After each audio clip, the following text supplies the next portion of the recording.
Well, good morning to everybody. And we can officially say now, Merry Christmas.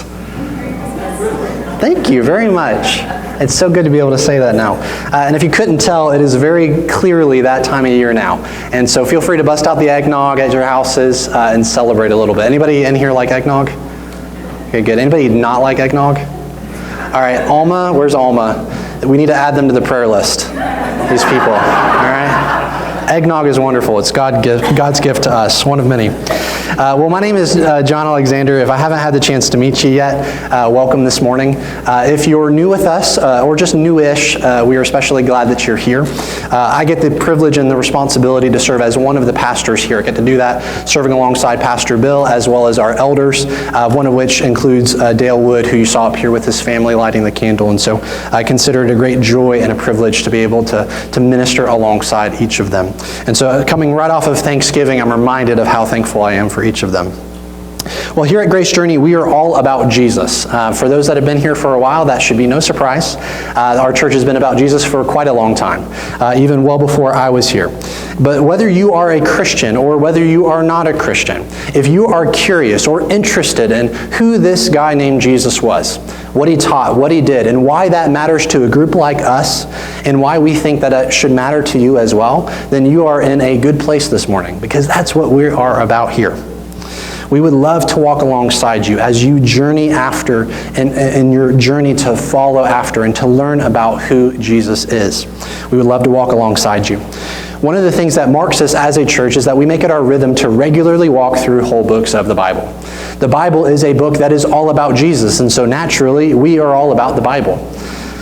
And what that means for us is that as a church, our regular diet consists of walking from start to finish and everywhere in between through entire books of the Bible.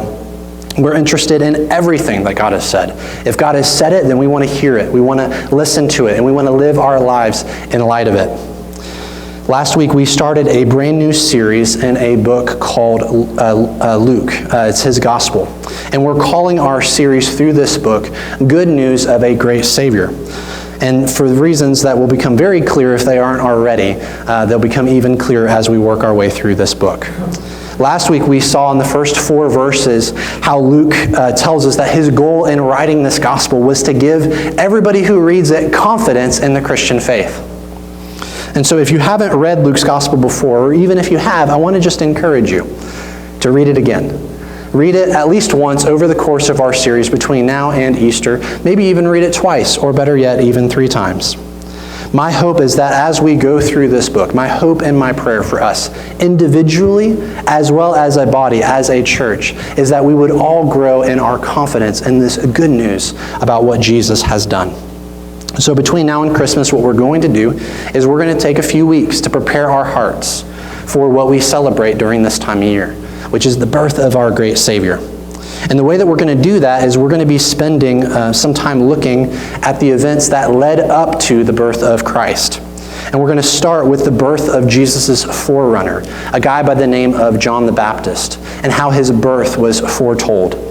And so if you have a Bible, I invite you to open with me to chapter 1 of Luke's Gospel. And once you find it, I really do encourage you to put a bookmark there because, like I said, we're going to be there for a while, and we're going to be only moving on from here. If you have a Bible, if you don't have a Bible, there should be one underneath the chair in front of you, and so you can follow along that way. And we're going to be on page number 855. And then also, if you don't own a Bible, we would love for you to take that copy home with you today. So like I said last week, consider it an early Christmas present. Now, if you're able, would you please stand with me in honor of the reading of God's Word?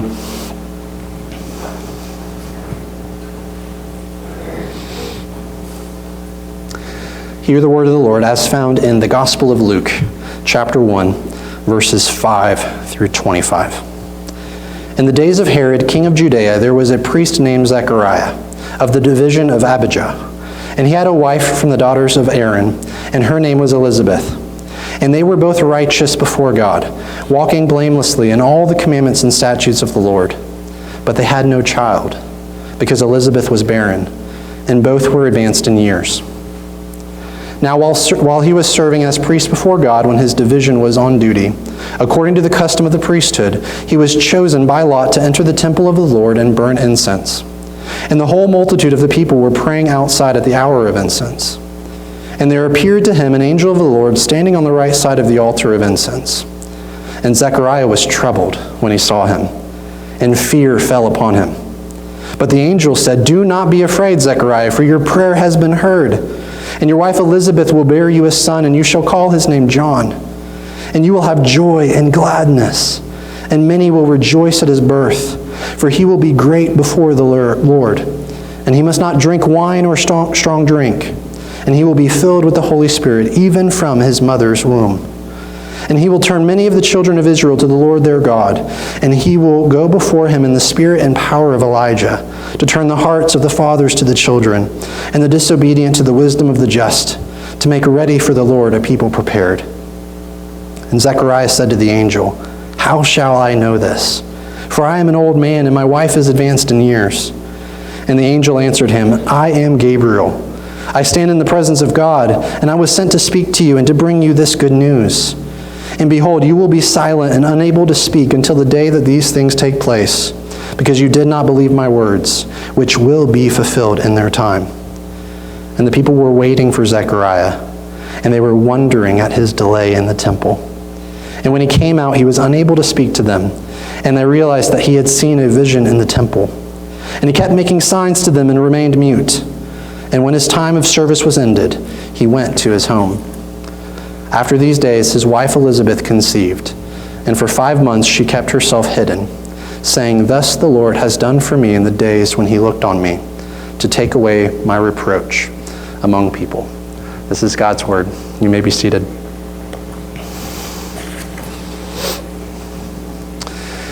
Well, as Luke leads us through this passage step by step, we're going to look and walk through it in terms of 3 stops. We're going to stop 3 times along the way. And those 3 stops are going to be these. First, we're going to meet the married couple. We're going to meet Zechariah and Elizabeth. We're going to see what kind of people they were, and we're going to see what kind of disappointment that they were struggling with. And then second, we're going to look at Zechariah's encounter with an angel named Gabriel. And then to wrap up our time together, we're going to look briefly at the way the Lord graciously, so graciously, answered the prayers, both of this couple as well as the nation of Israel as a whole. Now in verses 5 through 7, we're introduced to Zechariah and Elizabeth as a married couple. And Luke gives us 3 details about them. He tells us about the time in which they lived. According to verse 5, they lived in the days of Herod, king of Judea. Now in our ears, this probably doesn't sound like a very significant detail.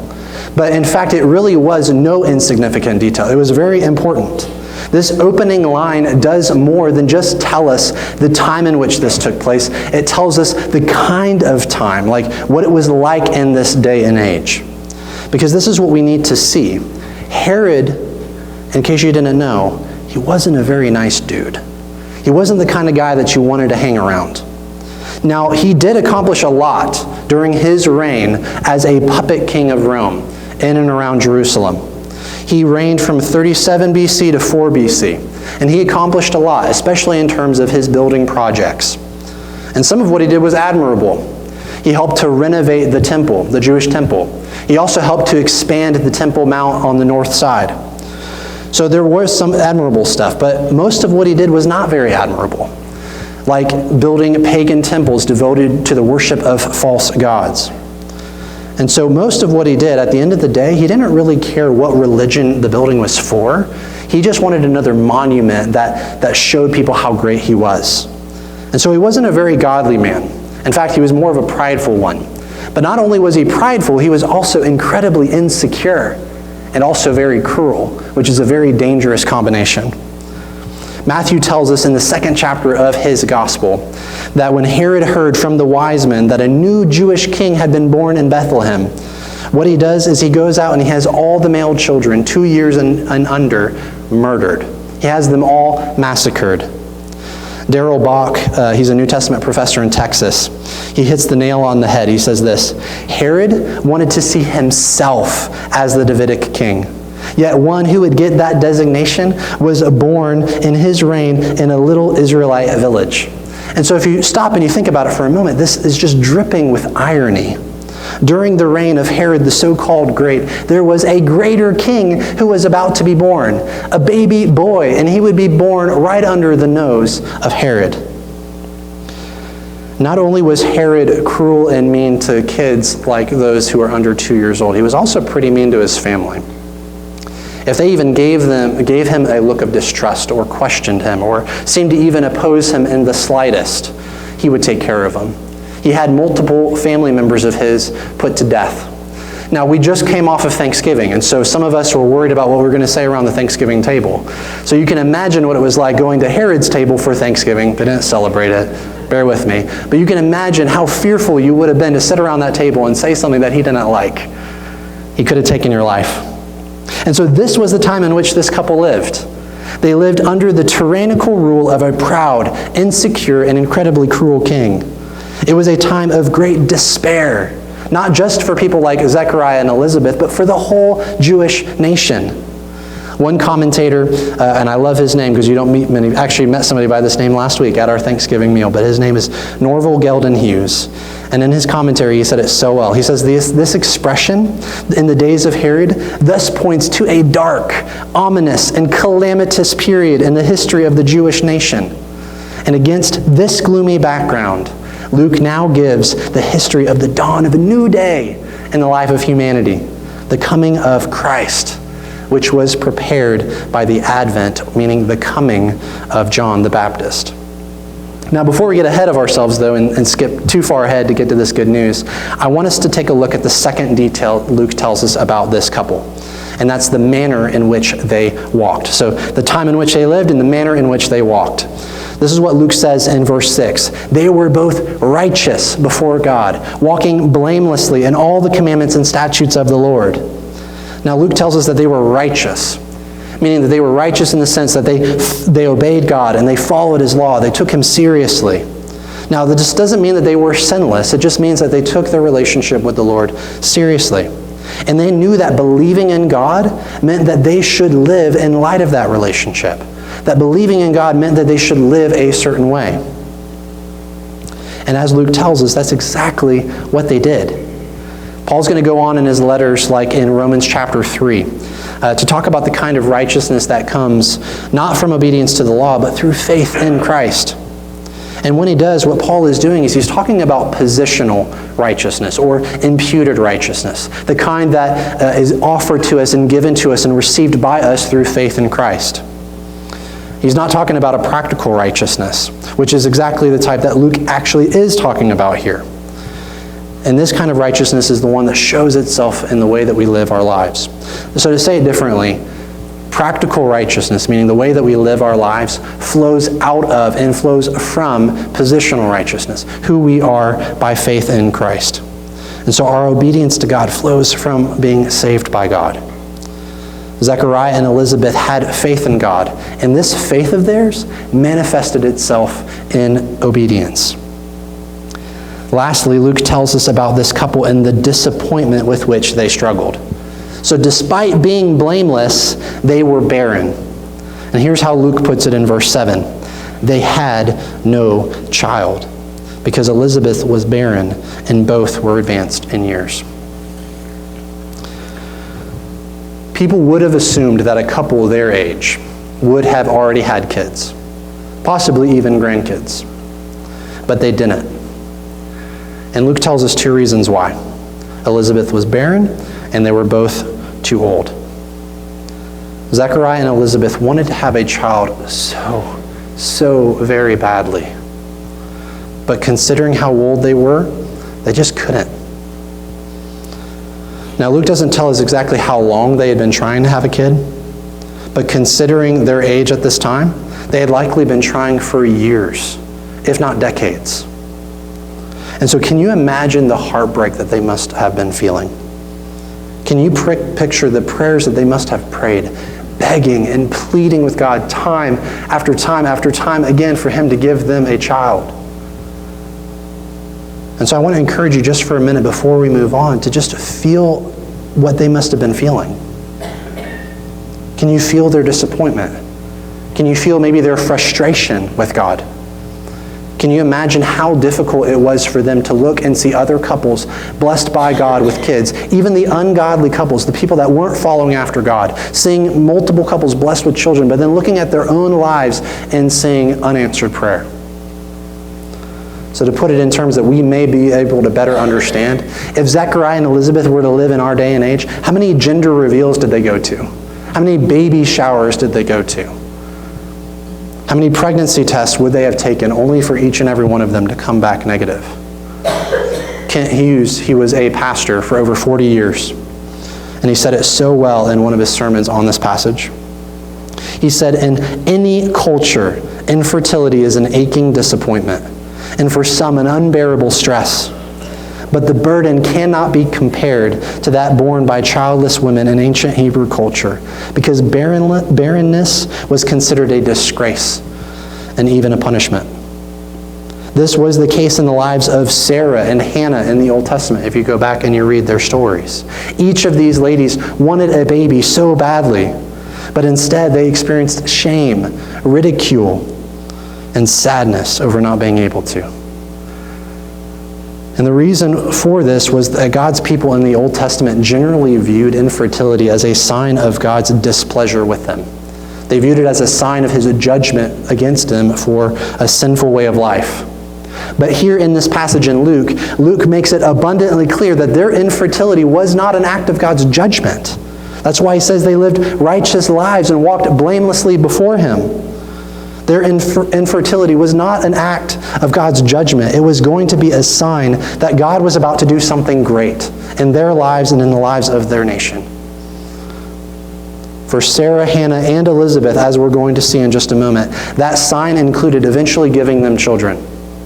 But just because he gave them children doesn't necessarily mean that it's a promise to each and every one of us or to every person who reads this passage. It's not necessarily a promise that he's going to do that for each and every one of us.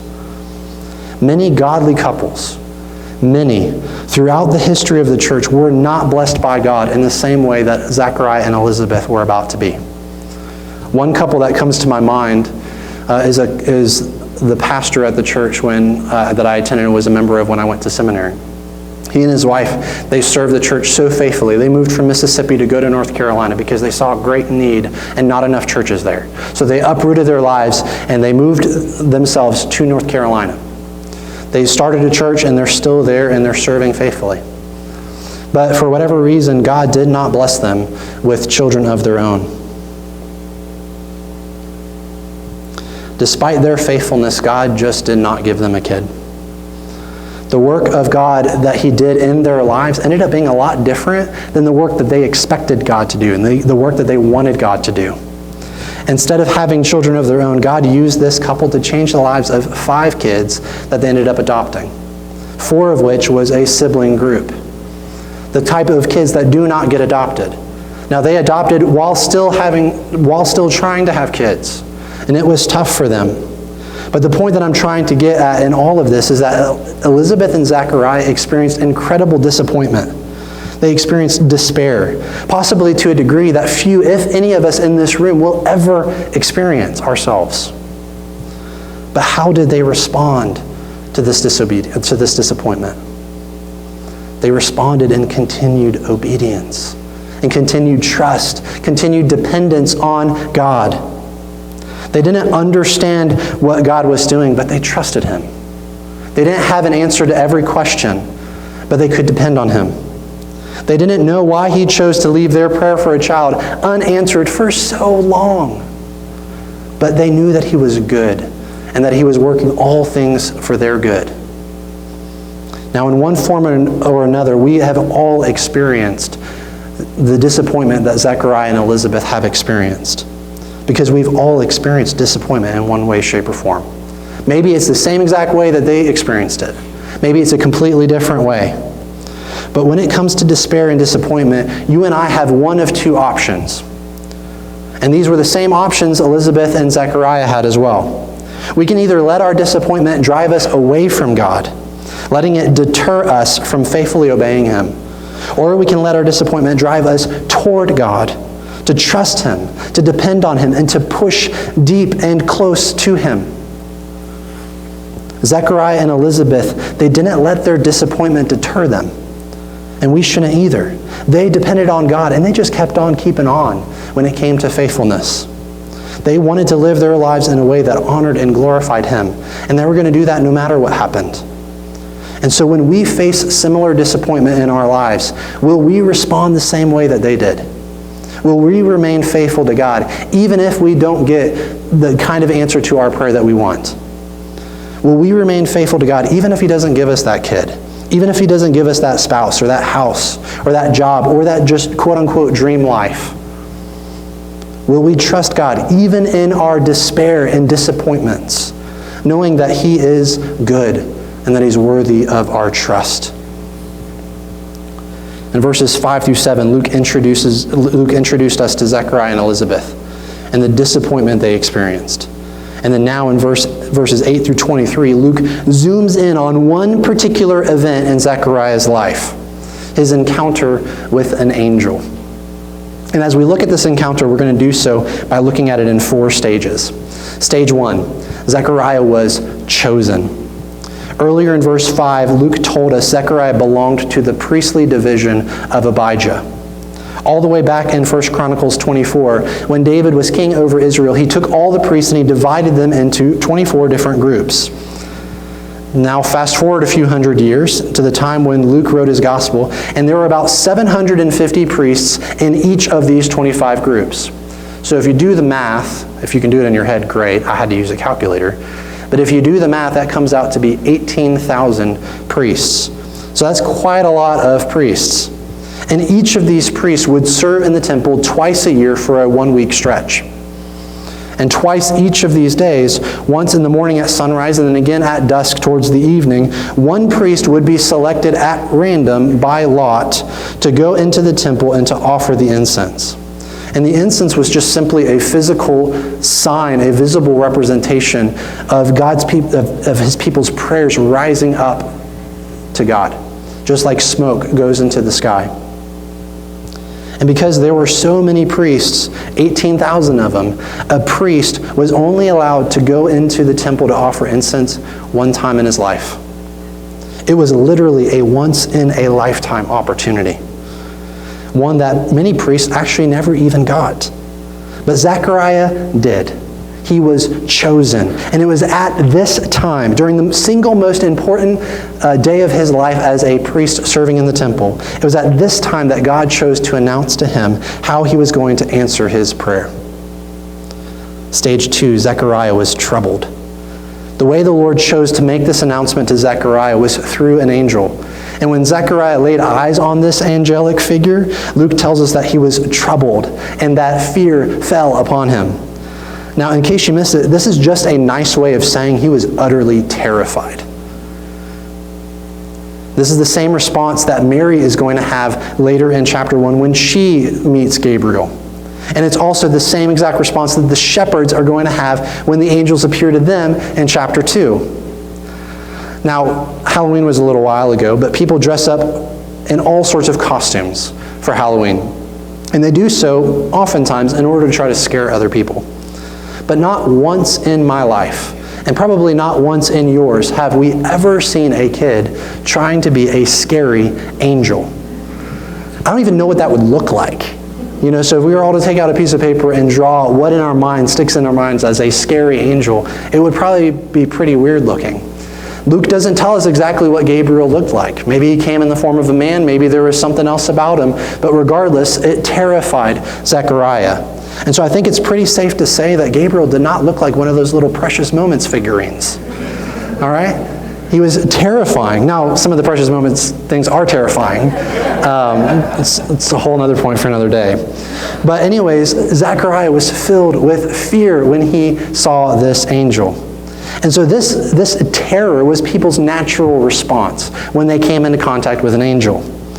And it helps us to understand this because both to each of these people, to Zechariah, to Mary, as well as to the shepherds, when the angels show up, their first words are, "Fear not." Because that's exactly what their response was. They were terrified. And so this leads us to the stage 3. Zechariah was comforted. After being troubled by this angel, Zechariah was now being comforted by him. And the way he was being comforted was with a great message. God had heard and had chosen at long last to answer his prayer. But the question that gets raised in this passage is, what exactly is the prayer that God is going to answer?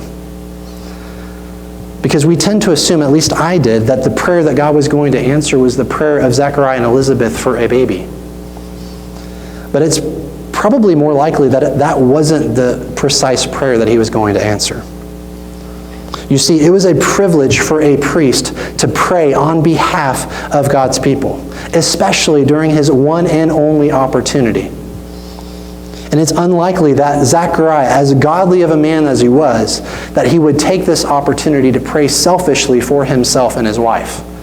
Instead, it was more likely that he took this opportunity to pray on behalf of God's people, which was, after all, the whole reason why he was selected to go in the first place.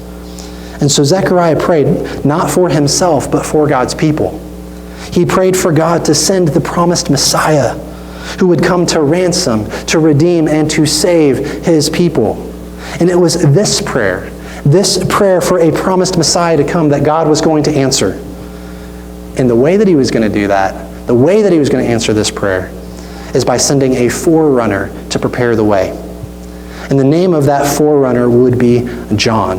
It's a good name. And he would be born to Zechariah and Elizabeth. John would bring joy and gladness, not only because he would be God's answer to the prayers of his parents, but because he would be and would usher in God's answer to the whole nation of Israel. As a forerunner, John would have a unique ministry. He would be filled not with wine, but with the Holy Spirit. And his mission would be to prepare God's people for the coming or the advent of the Messiah. He would be the bridge that connected the Old Testament promises to their New Testament fulfillment, which is a point that Luke is going to go on to describe in greater detail. In verses 16 and 17, Luke makes multiple allusions, at least 3 of them, to what God had already said 400 years ago through the mouth of the prophet named Malachi. And so if you're wondering why that sounds familiar, it's because we just went through that book not too long ago. And that was on purpose, because Luke picks up a lot of the themes that Malachi introduced us to. John, as a forerunner, would turn the children of Israel from iniquity and sin and back to the Lord, which echoes Malachi chapter 2, verse 6. He would also serve as God's messenger, the one who would prepare the way before God himself, which echoes Malachi chapter 3, verse 1. And then finally, he would come as an Elijah-like figure to prepare God's people for the great and awesome day of the Lord, by turning the hearts of fathers to the children, which is an allusion to Malachi chapter 4, verses 5 and 6. So we see allusions to Malachi 2, Malachi 3, and Malachi 4, all in the span of these verses. And so after 400 years, can you imagine, after 400 years of unanswered prayers, of unanswered pleadings with God, God was finally, now, in his perfect and providential timing, about to answer his people's prayer. He was about to fulfill his promise, a promise that he had made so very long ago. And this news was great comfort to Zechariah. But this isn't where Luke ends it. He goes on to tell us, and Zechariah's probably hoping that this is where it ended, but Luke doesn't end it there. He goes on to say how Zechariah responded to this good news. Stage 4, Zechariah was doubtful. Upon hearing this incredible news, Zechariah thought it was just too good to be true. And so the way that he expresses his doubt is by asking for a sign in the form of a question. This is what he asks: "How shall I know this? What sign can you give me that this is true?" Now, this request for a sign wasn't in and of itself a bad thing. Zechariah wanted to believe God. He wanted so badly to believe God, but it was just all a little bit too much for him to take in all at once. And I think we can understand why. And so he asked for a tangible form, a tangible sign that this would come about. He just needed a little bit of help in order to believe. Abraham, if you know that guy, He, in a very similar situation, asked for a sign as well. And you can go back and read that in Genesis 15. But the difference between these two men is that Zechariah knew Abraham's story. As a priest, Zechariah was very familiar with the Old Testament. He knew how God had answered and given Isaac as a son to Abraham's wife, Sarah, a woman who, just like Elizabeth, had been barren her entire life up until the moment that God allowed her to conceive. And because Zechariah knew Abraham's story, he should have been able to believe God's word. He should have been able to believe God's promise. But he didn't. And so he tells the angel, I am an old man, as if the angel Gabriel didn't know this already. Zechariah says, I am old. And so Gabriel in response says, I am Gabriel, showing him the folly and the silliness of his doubt. And he tells him who sent him. God himself had sent Gabriel to give Zechariah this good news. And since this news came directly from God himself, it was dependable and reliable, and it should have been fully embraced and fully believed. And so in responding this way, Zechariah was pretty much doing the very same thing that Sarah did when she heard, all the way back in Genesis 18, that she would have a son also in her old age. And God's response all the way back then to Sarah would have been just as relevant to Zechariah. And what he said to Sarah back then is he said, is anything too hard for the Lord? Genesis 18:14. The obvious answer, of course not. Nothing is too difficult for the Lord to do, especially not when he promises to do it. And yet, despite his doubt, God graciously gives in and chooses to give Zechariah a sign. But it's not a very comfortable sign. What he does is, Zechariah had a proverbial foot-shaped mouth, and so what God did was he shut it. He kept him mute and prevented him from being able to say anything. So Zechariah, if doubt's the only thing that's going to come from your mouth, I'm going to shut your mouth and do you a service. And so that's what he did. He would be mute until the day when God fulfilled his promise by giving him a son. So he learned sign language very quickly. So as we close our time together in this passage, what I want us to do is I want us to look at verses 24 and 25, where we see the third point, that God answered Zechariah and Elizabeth's prayer. Luke tells us that after returning home, Elizabeth conceived, and that for the next 5 months, she kept herself hidden. Luke doesn't tell us why. We have no idea why she hid herself.